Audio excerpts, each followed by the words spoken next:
আগের দিন রাতে হঠাৎ করে ঠিক করলাম কালকে সকালেই হেনা করব। যেমন ভাবা তেমন কাজ, একটা হেনা আর একটা চা পাতার প্যাকেট কিনে নিয়ে এলাম।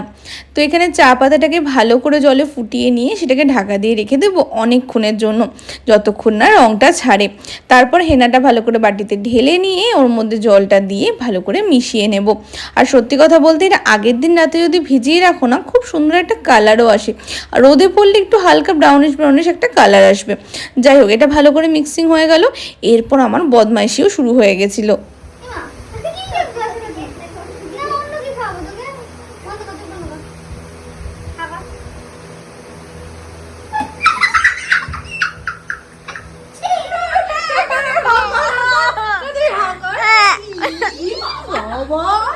যাই হোক, আমি যেখানে থাকবো সেখানে তো বদমাইশি হতেই থাকবে। কেকের ব্যাটার বলে ওকে হেনা খাইয়ে দিয়েছিলাম।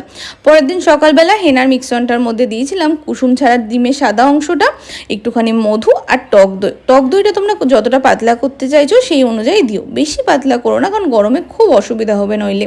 আমি তারপরে 2টো ভিটামিন এই ক্যাপসুলও অ্যাড করেছিলাম। তো এখানে মিক্সড করা হয়ে গেছে, আর গ্লাভসের অভাবে আমরা এখানে প্লাস্টিক দিয়ে কাজ চালাচ্ছিলাম। তারপরে হচ্ছে অ্যাপ্লাই করার পালা। প্রথমে আমি পেন্না চুলে অ্যাপ্লাই করে দিয়েছিলাম, তারপর পেন্না এখানে আমার চুলে অ্যাপ্লাই করে দিচ্ছিল, তারপর সায়ন্তনী চুলেও অ্যাপ্লাই করে দিয়েছিল। তোমাদেরকে পরের দিন সকালে রেজাল্ট দেখে খুব সিল্কি হয়ে গেছিলো চুলটা। দেখা হচ্ছে তোমাদের সাথে নেক্সট ভিডিওতে। টাটা।